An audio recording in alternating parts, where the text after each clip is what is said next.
না খেলেই মিস।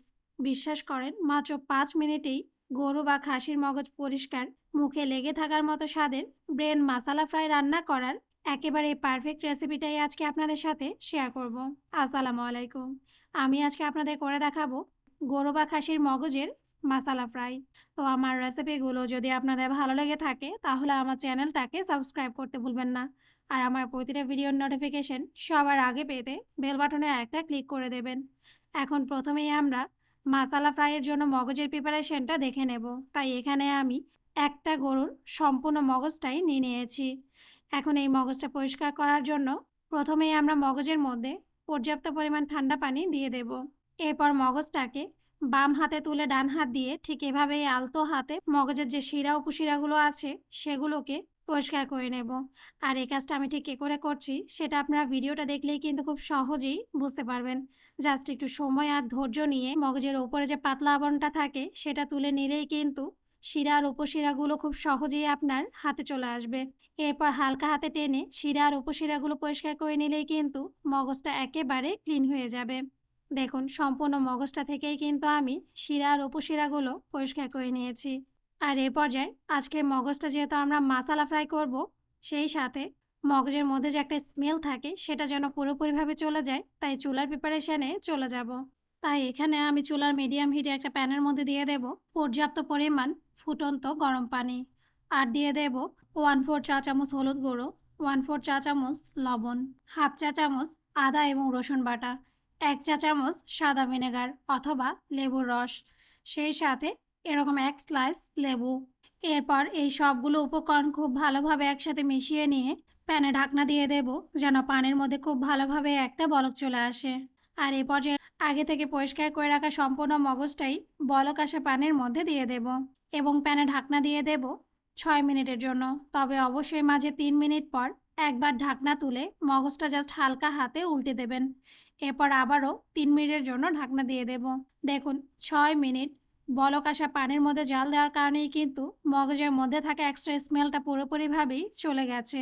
আর এই পর্যায়ে আবারও একটা স্ট্রেনার দিয়ে সম্পূর্ণ মগজটাই আমরা পানি থেকে তুলে একটা প্লেটের ওপর নিয়ে নেব এবং একটা সাইডে রেখে ঠান্ডা করে নেব। সেই সাথে মাসালা ফ্রাইটা তৈরি করার জন্য মাসালার প্রিপারেশনে চলে যাব। তাই আবারও চুলার মিডিয়াম হিটে একটা প্যানের মধ্যে দিয়ে দেব মেজারমেন্ট কাপের হাফ কাপ পরিমাণ রান্নার রেগুলার তেল। তেলটা হালকা গরম হয়ে গেলে এর মধ্যে অ্যাড করে দেব কিছু আস্ত গরম মশলা, 1 ইঞ্চি 3 স্টিক দারচিনি, 2টা সবুজ এলাচ, মিডিয়াম সাইজের একটা তেজপাতা ঠিক এভাবেই আমি ছোট টুকরো করে নিয়েছি। আর দিয়ে দেব মেজারমেন্ট কাপের হাফ কাপ পরিমাণ পেঁয়াজ কুচি। আর বাকি হাফ কাপ পরিমাণ পেঁয়াজ কুচি আমরা একটা সাইডে সরিয়ে রাখবো। এখন আস্ত গরম মশলা আর পেঁয়াজ কুচিটা আমরা অনবরত নেড়ে চেড়ে ভেজে নেব যতক্ষণ না পর্যন্ত পেঁয়াজের মধ্যে বেরেস্তার একটা কালার চলে আসে। দেখুন কিছুটা সময় ভেজে নেওয়ার পর পেঁয়াজের মধ্যে কিন্তু বেরেস্তার খুব সুন্দর একটা কালার চলে এসেছে। আর এ পর্যায়ের মধ্যে আমি অ্যাড করে দেব অবশিষ্ট যে হাফ কাপ পরিমাণ পেঁয়াজ কুচি রয়ে গেছে সেই পেঁয়াজ কুচি। এখন ভাজা পেঁয়াজের সাথে পেঁয়াজ কুচিটা আমরা কয়েক সেকেন্ড ভেজে নেব যেন পেঁয়াজটা নরম হয়ে নেতে আসে। দেখুন কিছুটা সময় ভেজে নেওয়ার পর যখন দেখবেন পেঁয়াজ কুচিটা ঠিক এরকমই নরম হয়ে নেতিয়ে গেছে, এই পর্যায়ের মধ্যে আমি অ্যাড করে দেব মিডিয়াম সাইজের একটা টমেটো। আমি ঠিক এভাবেই ছোট টুকরো করে নিয়েছি। এখন ভাজা পেঁয়াজের সাথে টমেটোটাও খুব ভালোভাবেই ভুনে নেব। এরপরে এর মধ্যে অ্যাড করে দেব 2 টেবিল চামচ টক দই, 1 চা চামচ আদা বাটা, হাফ চা চামচ রসুন বাটা, স্বাদ মতো লবণ। এখন ভুনে নেওয়া মশলার সাথে বাটা মশলাটাও খুব ভালোভাবেই কষিয়ে নেব। কিছুটা সময় কষিয়ে নেওয়ার পর এই পর্যায়ের মধ্যে অ্যাড করে দেব গুঁড়ো মশলা। আর এখানে আমি লাল মরিচের গুঁড়ো নিয়েছি 1 চা চামচ, হলুদ গুঁড়ো হাফ চা চামচ, ধনিয়া গুঁড়ো হাফ চা চামচ, ভাজা জিরার গুঁড়ো হাফ চা চামচ, গরম মশলা গুঁড়ো হাফ চা চামচ। এখন এই সবগুলো মশলা একসাথে খুব ভালোভাবেই ভুনে নেব।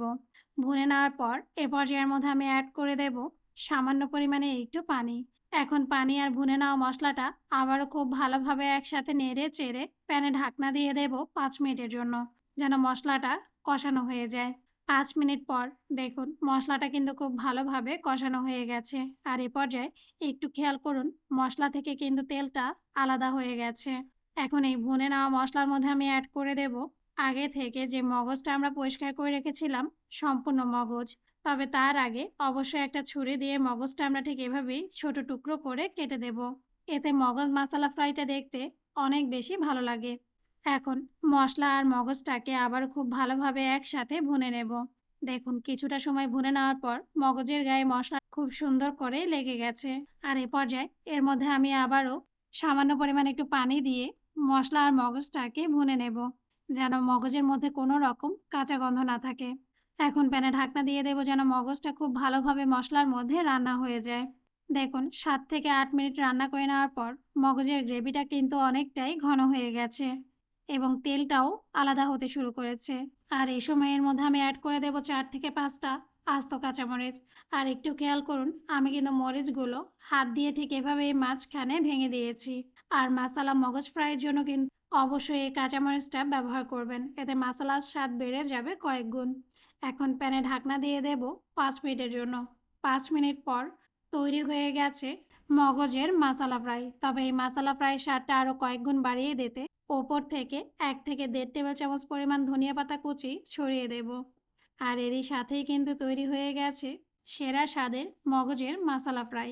তো আপনারা কিন্তু অবশ্যই এটা বাসায় ট্রাই করে দেখবেন আর আমাকে কমেন্টস করে জানাবেন আপনাদের কাছে ব্রেন মাসালার স্বাদটা কেমন লেগেছে। তো আজ এই পর্যন্তই। আল্লাহ হাফেজ।